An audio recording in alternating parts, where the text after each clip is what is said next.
Well, I had an accident, and ever since then in the rehab, I've just been gaining body weight. I can't seem to get rid of this weight, and now my husband's starting to look at me differently. And then he did the unthinkable. He did this. This past year has been the most difficult time for me, and I don't know if I'll catch a break anytime soon. My husband and I have been through so much emotionally, financially, and with regards to our relationship. Well, we nearly did not make it. I guess it's true when they say that when days are dark, friends are few. The one person who trusted to help us in this dark period has stabbed me in the back.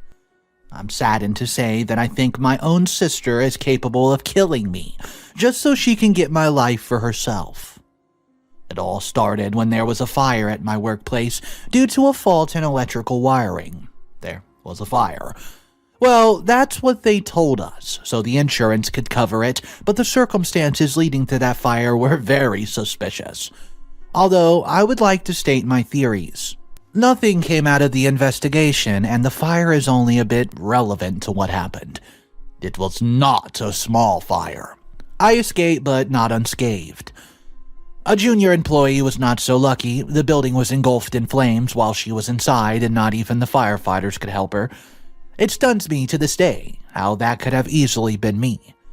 I was on the 3rd story, and when the fire started, the elevator would not work, and the stairs were filling with smoke fast. The fire seemed to be coming from down there, and I suffered from smoke inhalation, exhausted all the plans that I had to escape, and thought, oh, this is going to be my last day. So I braved the fall from the side of the stairs down to the floor below, but not without suffering a 2nd-degree burns to my left side. Not only that, I broke both arms and sprained my ankle on the fall. But I did it, so I made sure not to snap my neck. I woke up to my husband and my son looking over me in the hospital a few days later, and being told that my workplace had burned to the ground. Someone died in the fire. Not only that, but now I was faced with weeks of being unable to use my arms, as well as healing of my burns. It was a major knock for us financially because we've canceled our health insurance, only getting it for our son because of the recent spikes in the cost of living. I cannot afford to be sick. Most people cannot afford to be sick in this economy. I fell into a massive depression because now I could not do simple things for myself anymore. My husband had to feed, bathe, and clothe me on top of going to work and picking our son up from school. He truly was a gem. Not even complaining once, but I felt so guilty. I felt so guilty that it consumed me, and I ended up breaking down by telling my mom. She lived far away, so I did not want to bother her in the past, but I was getting too much for us. I confided in her just to get my stuff off the chest, not to ask for her help. I know she's a 60-year-old woman, so she did not need to be burdened by me. She managed to get me to confess everything, which was when she told me that we could not keep going on like this. It was either I went to stay with her, she lives over 4 hours away from me, or she would send someone to help me out. I made the mistake of not asking who the person was before agreeing, thinking that it would be her friend or something from church, as her church did extend their support after the fire. If I knew that trouble that was going to be walking into my life a day later, I would have told my mom that it's better for me to come and stay with her. Sure enough, my lovely sister, Ava, showed up, and I wanted to send her back. I could not believe my mom would do this to me. So I texted Mom immediately, asking her to come fetch her wayward daughter. My sister Ava is terrible. At just 21 years of age, she's lived through more than I have. It's a wonder that she's even alive. She's been involved in alcohol, dangerous boyfriends, and sketchy friends. Has been to jail for several petty crimes. Not only that, but she spent all her tuition money for her first year on clothes, while Mom and I thought she was away at school. At the end of the year, shit hit the fan and Mom found out. She forgave her, and yet again she paid for the tuition, so now she was a year behind. Every time my sister called, my heart sank, because it would be a problem that I would need to solve, and now she was going to live with me. My mom praised me that she was going to behave, and if she did not, I can send her on the next flight back home. I guess beggars could not be choosers. So I let her come stay with us and, well, she never left. She behaved herself, took care of everyone, made us proper meals, and took my son to and from school. She also made sure that I took my medicine and went to my appointment so that I could get redressed. My husband was so happy that she was here to look after our child, so now he would have some alone time. All was okay for 2 weeks and I became someone I did not know. Though I was starting to heal, I could only perform basic tasks. I had pills to help with pain and for me to heal faster. I started to feel hungry quite often, and I would get very angry if I did not get any food. My family tried to curb me on the food, but I was not thinking it. I ate as much as I could. That led me to weighing more and more every day. I was soon much larger than how I was before I got sick. I hated looking at myself in the mirror, and it felt like my husband did not even want me anymore. My sister lied to me, telling me that she saw him talking to our much skinnier neighbor. So I tried to stop eating, but I could not control the weight gain. I started to snap at everyone. I would get so angry when I was out in public with my husband and any woman would speak to me. I eventually did recover, but I did not go back to work. My sister continued with her duties since she was on break. Since she had been fine all along, I kept her so that she could tell me if she saw anything suspicious about my husband. I was also so angry with him, but it was because of how much I hated myself. I even started going back to the gym, but my weight only got worse with time. I was very embarrassed at one particular event. When I was Carl's +1 for his work event, and I heard two ladies gossiping about how being a stay-at-home mom was making me get so comfortable to gain weight. They said that I was a whale and could barely fit in my dress. When I got home, we argued when I asked him how he could take me to that event when he knew people were just going to laugh at me. He told me, well, I have a problem with everything that he did lately and that I was never satisfied. For the first time in our marriage life, we went to bed angry. The next morning, I just stopped eating, only drinking cabbage water. I also spent the day at my new part-time job where I messed up so much on the first day because I kept on thinking of how I was no longer beautiful. I was the monster in the family who was always grumpy and laughing while my peer sister was loved by everyone. It was then that I felt I did not deserve such a nice man like Carl. Without eating, I went to a class at the gym. I felt terrible throughout the whole thing, but I was determined. The stories that my sister planted in my head were all I could think about. It did not help that my burns had not yet healed completely. I had no idea how I did not see that she was pushing me away from my husband using my low self-esteem. And I was helping her. When I got home, it was only my sister and my son. My husband did not come home. Well, the next day I did the same thing, and I felt so weak that I could even eaten a paper plate. My sister gave me some diet pills to help me, but at the end of the week when I checked the scale, I haven't even made a dent. I was frustrated by my whole body, and it was just betraying me like this. There was something wrong with me, but I was afraid to go to the doctor. I did not have the money since I'd only started working again that week. Then one evening, I came home from the gym pretty late. I was tired, hungry, grumpy, so imagine how I felt when I could hear my sister and husband arguing from outside. When I entered the house, I saw that my sister huddled in the corner and my husband was going off at her, saying that she did not respect this family and should leave. I asked what the heck the problem is, and Ava was quick to answer, saying that my husband tried to seduce her, and when she refused, he got mad at her. But Carl said that she was the one who had been weird around him for the past few days. He said that he used to respect her so much and thought she was just taking care of me. So he thought it was all in his head. Yet that night he came home to find she sent our son to a sleepover and she made dinner for the both of them, as well as tried to seduce him. She counted on the fact that I stayed at the gym until late, but on that night, I was so tired I came home a bit early. The little dress or night dress that she was wearing told me everything I needed to know. She had this heavy makeup on, and her hair was newly done. If he was the one trying his luck with her, then why was she dressed in this way? And why the hell was there an entire meal prepared for two on the table with some candles? Well, they started to argue again, not giving me any chance to say anything, and calling each other names like children. My husband told her that he wanted her nowhere near his family, but she called him ungrateful since she's helped us so much when I was sick. My husband then said it was money that she wanted, then he would give it to her, but she has to leave. Her work here is done. Her new semester was starting soon after all, and she refused and said that she was not going anywhere, nor did she want our money. So then my husband went to grab her wrist, telling her that she was going to be thrown out of the streets if she did not comply. She stumbled and dropped her bag, and all the contents spilled on the ground.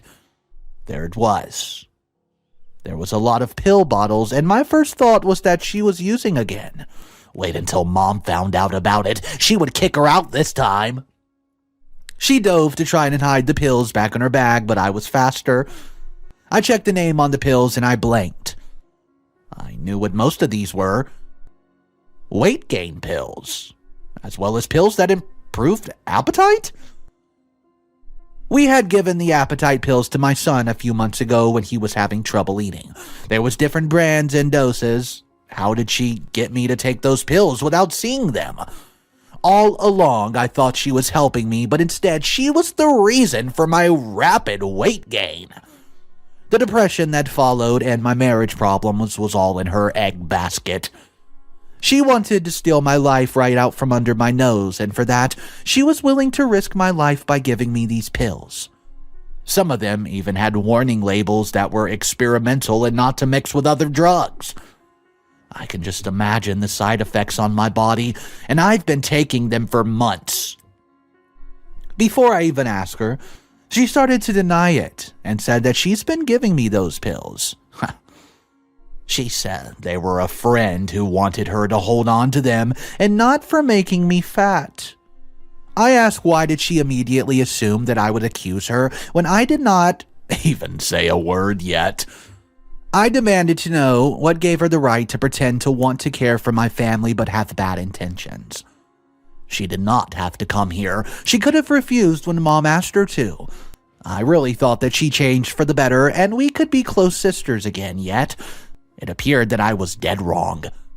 My husband called me at the moment. He looked pale like he's just been seeing a ghost or death itself. He was holding one of the bottles, but it was not a pill bottle. It was a bottle of arsenic. A dangerous poison. Was that intended for me? Would she really do this if she had the chance to? I do not know, and it scares me. I told her to pack her crap. It's time to go before I call the police on her for attempted murder. I should have, but I was heartbroken and angry that having her in front of me made me feel queasy. As soon as she left in the Uber, my husband called for her. I passed out from exhaustion, hunger, and mental fatigue. The doctor recommended proper bed rest and for me to eat healthy food instead of starving myself. I woke up to a lot. My husband immediately called my mom after the tramp left the house and told her what she's been up to. Well, my mom banned her from returning to her house and refused to pay for her next year of school. She's also suing Ava for all the money she spent on her school fees for the past few years. Finally, my mom stopped making excuses for her and saying she'll become better. There's no such thing as better for someone like her. I do not consider her to be a part of my family anymore. My family is my mom, husband, and my son. As for her, she's headed down a path of destruction, coldness, and no one can save her. Oh, except for herself at least. After things settled down, my husband and I got a chance to talk. We both found out something very interesting. My sister had been suggesting to my husband that I felt insecure because of my burns, so I needed space from him. But I was scared to say it. So he'd been staying away from me because of lies. She was lying to me at the same time, talking about a piece of work. I've already blocked and deleted her on every platform for when she gets in trouble and wants me to come help her when she's begging, groveling at my knees. I was lucky that those pills did not do any major permanent damage to my body, but I cannot say the same about my emotions. I have so much to work through, all because of her betrayal and my low self-esteem, but as a family, I know that we can get through this. I'm working now full-time, eating healthier and going for regular walks with my family. I definitely learned that crash dieting and going for extreme exercise is not always the way to go. My husband makes me feel so loved that I don't even care what I look like anymore. What a horrible sibling to have. In your time of need, when you can't even care for yourself and you just want a little stress off your shoulders, the one person who should be there for you is your siblings. Little did OP know what her sibling was up to. She unsuccessfully stole OP's husband. She tried to poison her with weight-gaining pills. I don't even know how she didn't find herself in prison. Yeah, she did get a little karma at the end because everyone basically cut ties with her, but I think it should have been harsher on her because she could have killed OP. Guys, let me know what you think of this story. Drop it in the comment section below. I love to hear your opinion, and I try to read every single comment. So make sure to comment down below your thoughts. And we'll look at the final story of the video. Am I the a-hole for bailing on my brother's wedding? Very last minute. I'm 29, female. Have been working as a wedding planner for about 6 years now. Last year, my brother, we'll call him B, he's 29 male, has asked me to plan his wedding for him. As his sister, I was happy to do so for free. Everything was going pretty well until maybe a week and a half before the wedding, when brother told me to remove our little brother, Jay, who's 24, from the guest list. I tried asking him why, but the only answer he would give me is that Jay was being stubborn and selfish. Of course, I had to go ask Jay about this because, well, he's my brother. Apparently, B showed up at his apartment and offered to let Jay attend the wedding as long as he doesn't act gay. Jay, of course, took offense to that and told B to duck off, probably leading him to calling him uninviting him. B has always been harsh to Jay. He's the type of manly man that despises anything feminine. So when Jay came out to us, B's bullying got worse and worse, leading to there being a pretty big rift between them. I've been trying to get the two of them to work out their differences, but B won't even try and hear out what Jay has to say to him. I decided that uninviting Jay to the wedding was the last straw, and that I'm not going to keep helping B if he's going to continue to act like an a-hole to our own little brother. So I sent B all the information for everything I planned up to that point. The contacts for the venue, the catering, decorations, everything. Then I told him that if he's going to keep treating Jay like crap, then he should plan his own wedding because I'm not going to. B told everyone that I bailed on him last second, and that wedding would have been postponed because of me. As you'd expect, people were mad. Relatives were bombarding me about how important this was for B, and how I'm ruining an important milestone in his and his girlfriend's life. When I tried to explain myself, I got people telling me that I shouldn't have done something so drastic over a petty squabble between brothers. So guys, am I the a-hole? Well, here's an update, guys. It's been about 5 days since B told our family I bailed on him, and a few new things have popped up. Mainly, B's fiancé has told everyone that it was her who decided to postpone the wedding, and it's not because they could not finish the planning. She said, quote, "This current situation with Jay has brought up some past issues in their relationship, and that she needs more time to talk to B about it and reflect before fully committing to marrying him." One of the few times I've ever seen B express vulnerability is with his fiancé. I'm hoping that she can be the one to talk some sense back into him, and hopefully even talk through his hatred of Jay. I've seen some comments that say that B coming to Jay's apartment to invite him shows that B really does care about him being there. I thought I should at least tell Jay that even if it may be untrue, his response was, "I appreciate the sentiment, but B was never given me any incentive to be a part of his life. If he really did care about me, then his invite would not be attached to an insult, but instead, it would be attached to an apology." Okay, guys, so for me, it's pretty obvious that the brother B, the homophobic one, was definitely the a-hole. No one else was. They were putting up with his bullcrap. Here's a couple comments. Not the a-hole. B acted like an a-hole and caused trouble. B put you in the position where you had to choose. You chose to protect your other brother. You did the right thing. Defend yourself against people who complain. Question. Why did I stop doing my brother this free professional favor? Answer. Because he's a homophobic a-hole and I have no interest in ever helping him. So guys, let me know in the comment section who was the biggest a-hole of the story. 99% of the people in these comments are saying it's brother B for being a homophobic a-hole. I do agree with that, but let me know your thoughts. Drop them down below. Guys, that's all the stories I have for you today. Don't forget to press that subscribe button, smash that like button, drop your comments and scenarios down below, and I'll catch you in the next one, guys. Take it easy, have a wonderful day, and remember, it's cool to be kind.